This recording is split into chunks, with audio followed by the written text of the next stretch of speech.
Thank you very much, Doug. Tim Spark, I like that. I'll go with that. It sounds better than Tim Jarvis.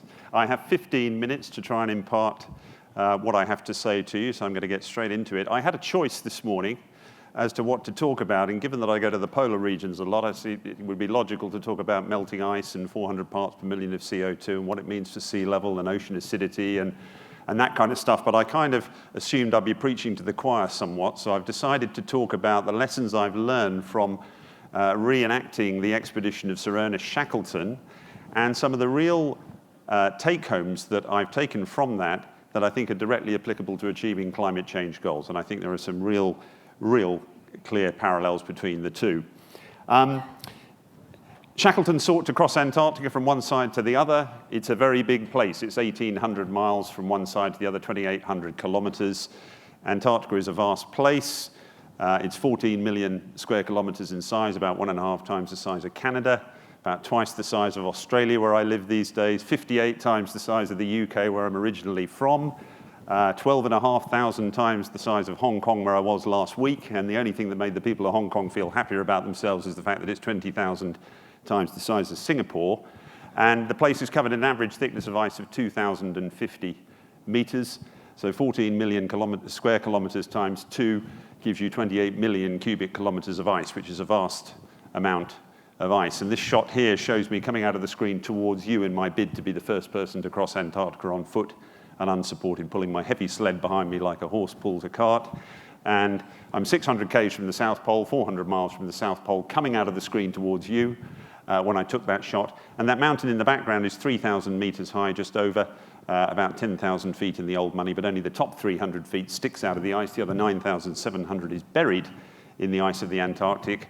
So thick is it in this particular part. And there are many more mountains between where I took that shot and the pole itself, but none of them are physically big enough to poke through the ice. You're literally walking over the summits of a mountain range the size of the European Alps that's buried. No peak physically big enough to poke through the ice.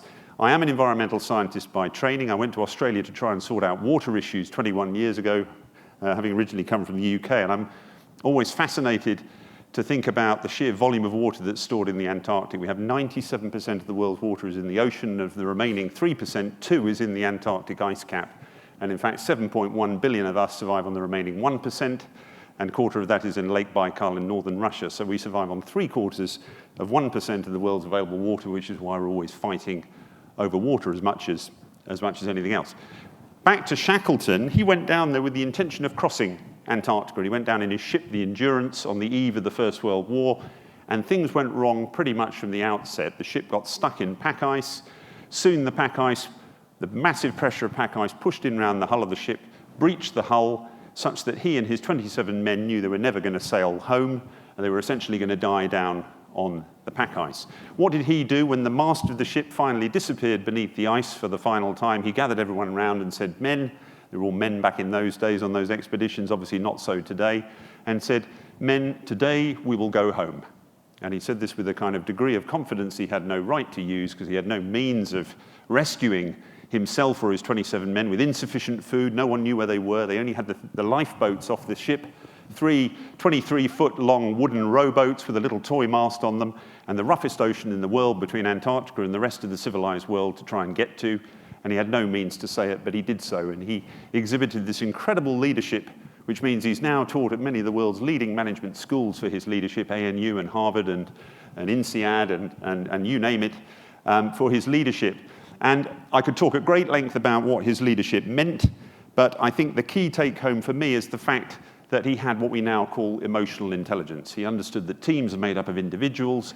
Individuals have different hopes and strengths and weaknesses and aspirations, and if you want to get them to pull as one, you don't go in with a one-size-fits-all approach. You appeal to them with slightly different language and sticks and carrots if you want to get them to pull as part of a communal effort. And I feel that this has been largely lacking in discussions around the climate change piece, where we have 197 countries at the UN, a one-size-fits-all approach to try and get them all to want to pull and make their commensurate effort to achieve this global effort has not been really well thought through. And the same goes with individuals. We tend to use guilt and fear a lot in the environment space to try and get people to want to change behavior, when often what they need is to know what to do, information, positive examples to move towards, rather than just the same old negative messaging of guilt and fear.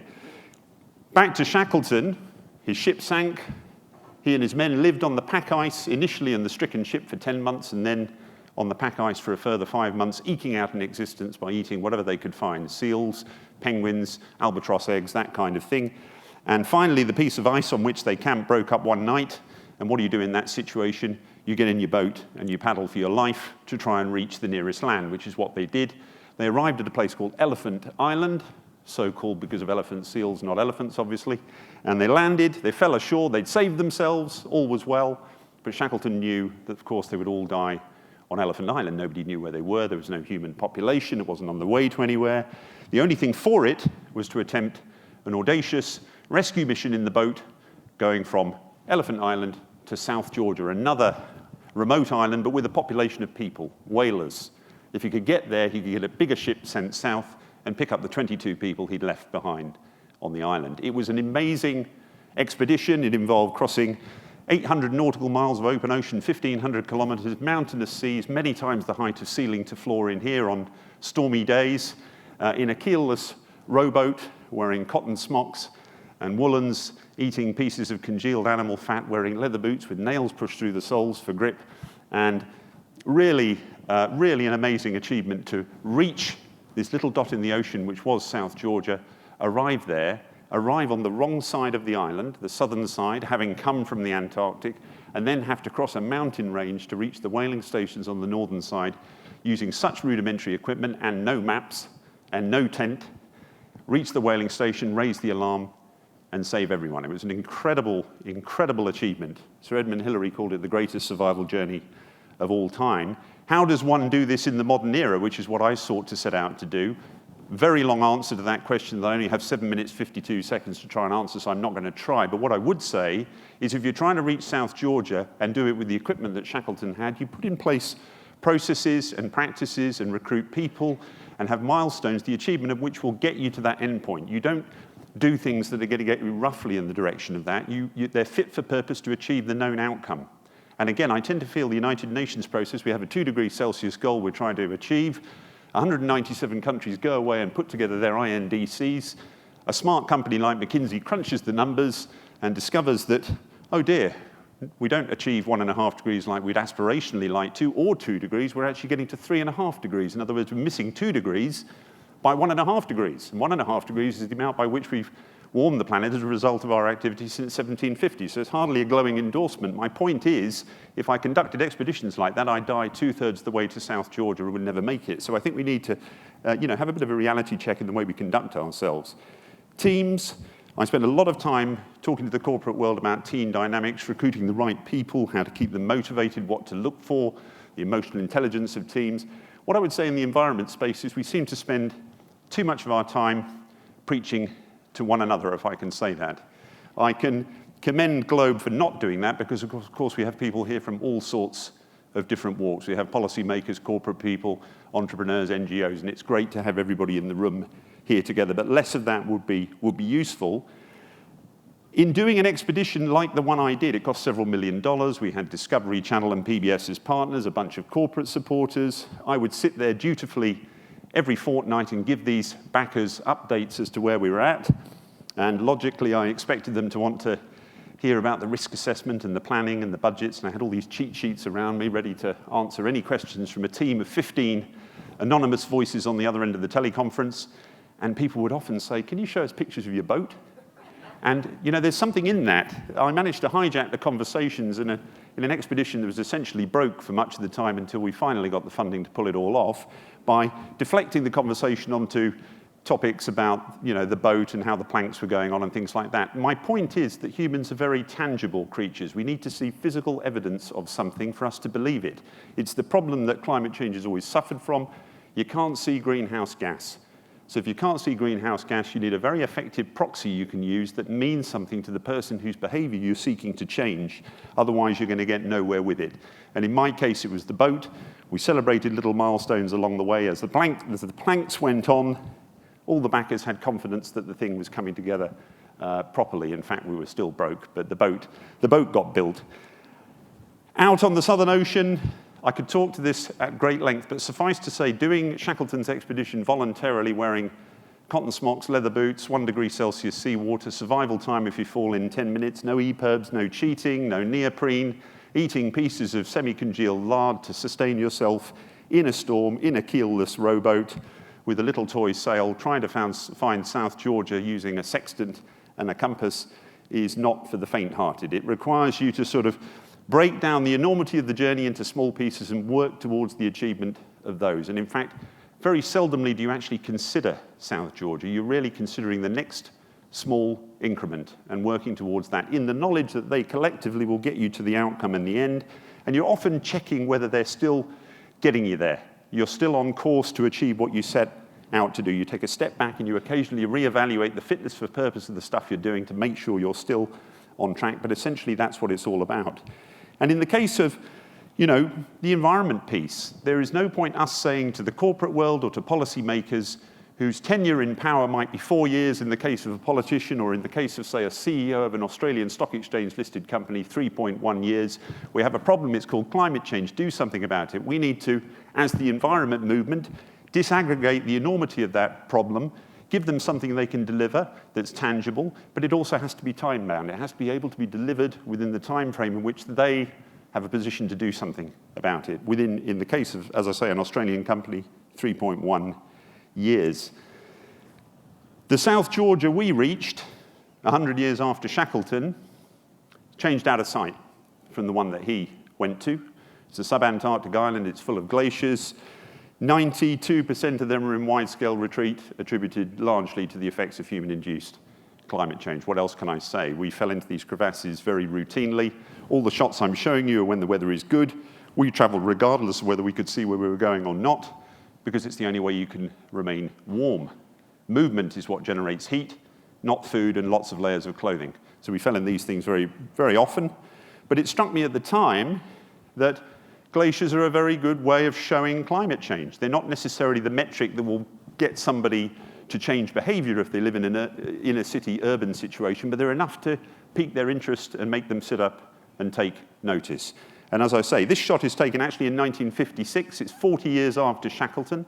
The guy Duncan Cass, who crossed this glacier, was the first one to do so after Shackleton. And in Shackleton's day, the glacier you can see in the foreground, the white, stretched way out to the headland in the distance, out onto the ocean. When I went there last year, I took a picture from, to the best of my knowledge, was the same location. And if I could turn the camera around and point it back up the valley, I'd find the glacier had actually retreated another 2.25 miles further back up the valley. It's a very effective way of showing change. The trouble with the Antarctic and the Arctic, or particularly the Antarctic, is there aren't any people there. There's scientists, but you don't have the emotional attachment to human interest stories. So my latest project is still using glaciers, but it uses glaciers in places you might least expect to find them, which is at the equator, where 25 mountains still have glaciers, and in a quarter of a century, the ice will be gone as a result of climate change. So the project logically is called 25-0 as a play on those two sets of numbers. And the idea is to raise awareness about climate change by making interesting content that gets people who wouldn't otherwise listen to content about the environment to sit up and take notice. As I say, preaching to the non-converted rather than to the converted. And the first outing for the project was at COP21 in December 15. We were endorsed by a number of governments there. We were endorsed by the UN. We were endorsed by a series of sponsors. And we beamed in some short films with some actual asks as to what we wanted to see come out of the climate talks. It wasn't a kind of, there's a problem, please sort it out. It was, these are the kinds of things we would like to see in a new deal post-2020. One of the clips we sent in was from the Ruwenzori Mountains, the mountains of the moon, between the border of Congo and Uganda. They form the border. And this is Africa's largest ice cap on a mountain called Mount Stanley, or Ngaliema in the local language. And the shot that you're looking at was taken in 1906 by the first guy to climb it. And I went there 109 years later and beamed this into the Paris talks, showing what I saw when I went, and about an 86% reduction in the ice. There'll be no more ice there within 15 years. Doesn't really matter. I say that. It's not about the glaciers. The glaciers are just a visual way of showing what we are doing to the planet. They're a very effective means of turning an intangible issue into something far more tangible, which is an issue that I heard some of the speakers before referring to. And we continue with that project. We're taking a bunch of climate change deniers and some journalists and some people with the right numbers of social media followers up Mount Kilimanjaro in June. And we're looking forward to that and hope to make a real song and dance about the whole issue. I have 15 seconds. Final closing remarks. I get asked a number of questions, more than any other, about the things I do. The first is, how do you go to the toilet in minus 40 degrees? The answer is quickly. Is climate change real? Well, yes, it is. Of course it is. We're all seeing it. I'm not going to go into detail on it now, but suffice to say it is. There are plenty of ways of demonstrating that to people. And the last question is why? As a 40-something scientist, do people listen to you if you try and get in through the front door of the corporate world or in politics with messages related to, parts per million of CO2 in the atmosphere? Not really. But if you have a good adventure story and you can articulate messages related to teamwork and problem solving and managing change and adaptation and resilience, every corporate organization will open their doors to you at least momentarily to listen to what you have to say, and then you pitch your environmentalism by stealth on the back of your adventure story. Your little Shackleton boat is your Trojan horse, and you're in, and I've just given the secret away. Thank you for your time. Thanks a lot.